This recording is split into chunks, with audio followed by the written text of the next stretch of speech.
Olá galera, hoje eu vou falar um pouquinho sobre a China, que teve duas fases bem distintas, bem diferentes, de acordo com o poder político e seu desenvolvimento econômico, até a inserção do país no espaço global. Tivemos dois períodos, o primeiro que foi a era Mao Tse Tung, de 1949 até 76, onde ele colocou ordem, foi fundamental para reorganizar a política e a sociedade chinesa, e a segunda que era Deng Xiaoping, que é de 1978 até 1997.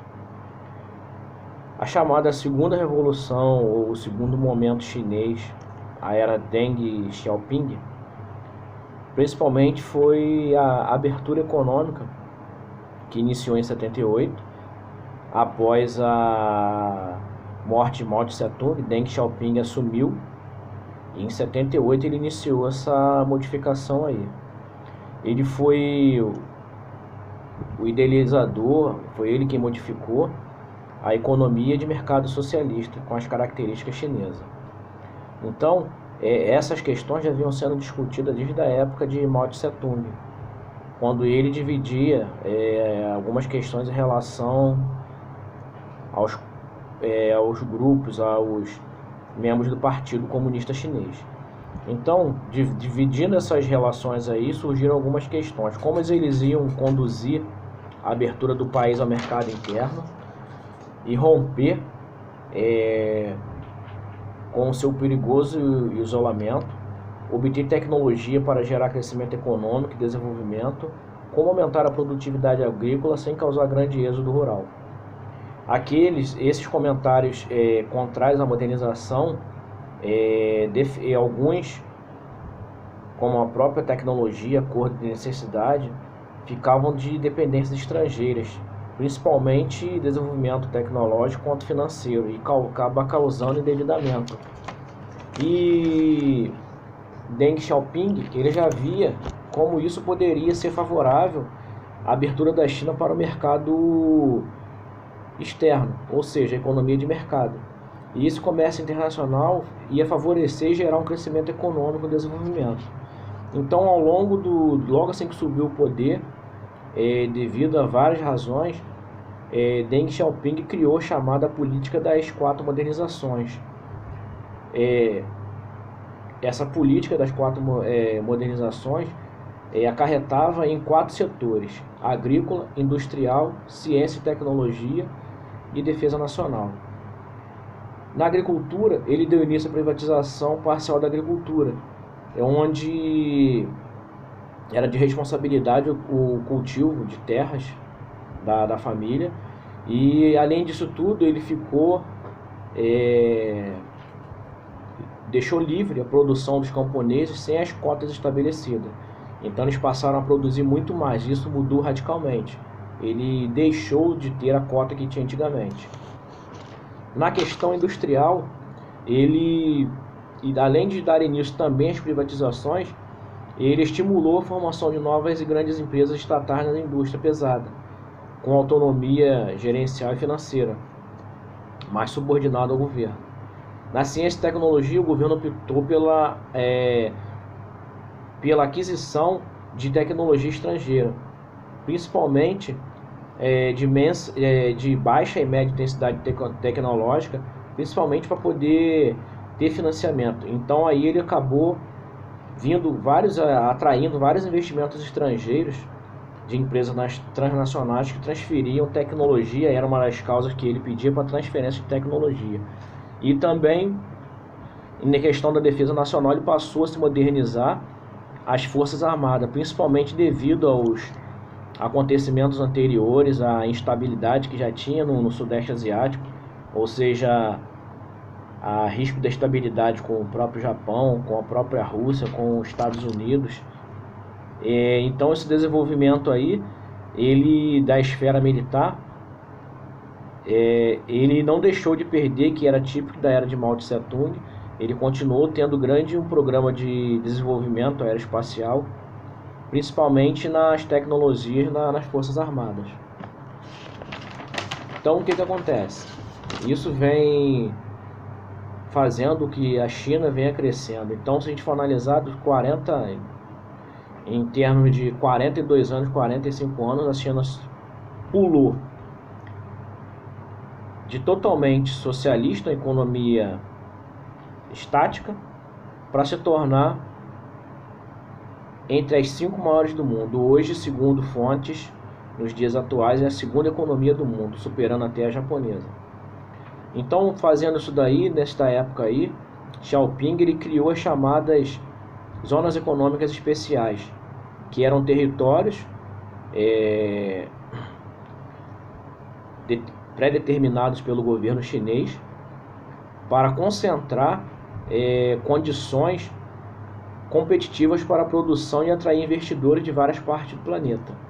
Isso porque, para atrair, ele tinha mão de obra barata, tinha isenção de impostos e funcionavam como se fosse território diferente em relação ao restante do país, pois viviam de uma realidade administrativa mais autônoma, diferentemente do que acontecia no interior do país. Tinha uma economia diversificada e independente, mas não era isolada do restante do país. As zonas econômicas especiais, elas foram criadas para articular principalmente os territórios mais próximos da China, principalmente por desenvolvido industrialmente, como já aconteceu com Hong Kong e Macau, que facilitou, que pertenceu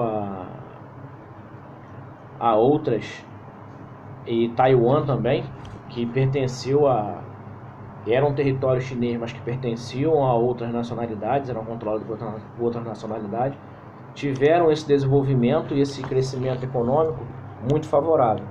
Então o governo chinês viu que se abrisse a economia, mas que controlasse tudo, poderia fazer uma melhor distribuição dentro do território. Então essa integração econômica que ocorreu entre Hong Kong e China foi muito favorável, fazendo com que a China anexasse novamente Hong Kong, porém não aconteceu a mesma coisa com Taiwan, que deixou de ser considerada praticamente um território chinês. Porém, a China reivindica essa soberania sobre a ilha até hoje, mas porém a China pretende ainda considerar a Taiwan retornar, mas sem abrir mão de autonomia. Então, ao criar as zonas econômicas especiais, tem vários objetivos estratégicos para o governo chinês. Um que é transformar as cidades em verdadeiros laboratórios econômicos e social, onde essas técnicas eles poderiam gerenciar e administrar a transferência de aprendizado e utilizar como modelo para o próprio país, como vem funcionando muito bem. Aproveitar o capital dos próprios chineses, que migraram, os ancestrais migraram para outros países da Ásia Pacífico, e muitos tinham saído de várias cidades, que eles pudessem retornar e ampliar a produtividade espacial da região litorânea. Todos esses objetivos foram alcançados rapidamente, principalmente devido a esses incentivos das zonas econômicas especiais. Nas 2 primeiras décadas do socialismo, o PIB da China, o socialismo de mercado, vamos botar aí nos anos 80 e 90, ele quadruplicou, ele cresceu mais de 5 vezes. E assim que a China iniciou o século XXI, como uma grande potência econômica, o PIB ultrapassou $1 trilhão. E em 2009 o país chegou a ser a terceira economia do mundo. Hoje pressupõe que seja a segunda economia do mundo. Então, a China manteve algumas semelhanças em relação entre o desenvolvimento chinês e o chamado milagre asiático. O milagre asiático consiste sempre no controle do Estado, e a China manteve isso, só que a China ela abriu o socialismo para a economia de mercado para atrair novos investimentos e principalmente a transferência de tecnologia, justamente para ela poder brigar em igualdade com as maiores potências do mundo, principalmente ao redor seu ali, como Japão, Coreia e o próprio Estados Unidos, que tem forte influência naquela região ali. E devido aí ao sucesso do modelo chinês, o crescimento econômico, aprofundou também as desigualdades sociais e regionais, aumentando um pouco a distância entre os ricos e pobres. Tanto que cerca de 80% da riqueza nacional concentra na mão de 20% da população. Ou seja, 80% da população é ainda considerada pobre. Mas assim, devido a essas manifestações que ocorreram aí em 89, recorrente aí do fim da União Soviética e da queda do Muro de Berlim, tentando entrar nessa onda aí do regime socialista, e desses conflitos, vários manifestantes, principalmente estudantes, foram para a Praça da Paz Celestial em Pequim, exigindo do governo comunista liberdade de expressão e democracia. Só que o governo chinês não agiu com muita cautela, e sim com frieza. E como resposta, o exército chinês ele levou tanques para as ruas e atirou contra os manifestantes para dispersar a multidão. Estima-se que entre 1.500 e 4.000 pessoas morreram e mais de 10.000 ficaram feridas. E vale lembrar que mesmo os países socialistas, que foram socialistas como a Rússia, por exemplo, que criou planos como a Perestroika e a Glasnost, plano de reestruturação e plano econômico, para poder criar, a China foi totalmente diferente. Porque apenas a China ela somente modificou a dimensão econômica. Ela não aboliu e não pretende diminuir o regime de ditadura empregado pelo Partido Comunista Chinês desde o final da década de 40. Então, até agora, a China mantém hoje uma coisa que ela tinha no período da geopolítica anterior. Hoje ela remete a um multilateralismo de ordem internacional, principalmente porque a União Soviética saiu de cena, entrou a Rússia ficou um pouco fragilizada, e a China hoje ela mantém relações com todos os países, digamos assim, mais importantes do continente asiático, mais ainda os Estados Unidos. A China mantém relação com todos eles praticamente. E vale dizer que a China continua sendo fundamental para a segurança e a economia asiática, principalmente no seu destaque de ordem e construção nacional. Então a China hoje, por diversas razões e de disputa de domínio geopolítico, a China rompeu com a União Soviética e aliou-se ao bloco capitalista. Só que ela manteve a particularidade do seu próprio regime, ou seja, ela só mudou a parte econômica. Então a mudança da China deu origem a um bloco de poder na região, ao lado da antiga União Soviética e do alinhamento entre Estados Unidos e Japão. Então a República Popular da China é um país não desenvolvido, ao pertencer ao núcleo de poder mundial, fazendo parte até do Conselho de Segurança da ONU.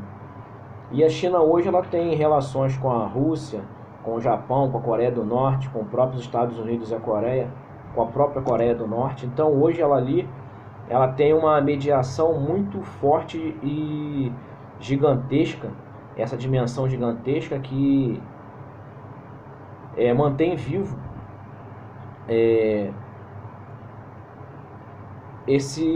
digamos assim, esse alinhamento entre esses vários países. E em virtude de uma ameaça representada pela estabilidade da Coreia do Norte, pelo seu presidente e pelo crescente poderio também chinês, os países da região acham positiva a atuação dos Estados Unidos na segurança regional e com pressões diplomáticas e econômicas, onde tentam dar uma controlada na China em menor escala, mas em maior na Coreia do Norte, visto esse conflito ideológico aí entre capitalismo e oceanário, tipo de ordem bipolar.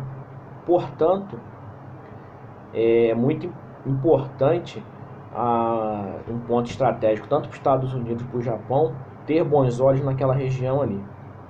Mas a China não teme isso e continua buscando o seu crescimento e favorecimento até hoje. E visando isso daí, as zonas econômicas especiais, muitos hoje de Taiwan querem retornar para o continente chinês devido ao custo de produção, a mão de obra do continente é mais abundante e barata, o potencial do mercado consumidor é chinês. Então, assim, inúmeras e pequenas e médias empresas saíram de Taiwan e se instalaram no continente, em províncias próximas. Então, o intercâmbio bilateral faz sobretudo por intermédio de Hong Kong, que veio ser anexada novamente. Então, vem tentando conversar significativa volta do comércio da China continental com a China nacionalista, tentando criar, como por exemplo, seguir o molde da reintegração de Taiwan, seguir o molde de Hong Kong, um país, dois sistemas, onde Taiwan seria da liberdade de manter o sistema econômico capitalista, apesar da soberania socialista controlada pela China. Então, galera, hoje ficou um pouquinho extenso, mas era isso que eu tinha para falar. Até a próxima aula, um abraço.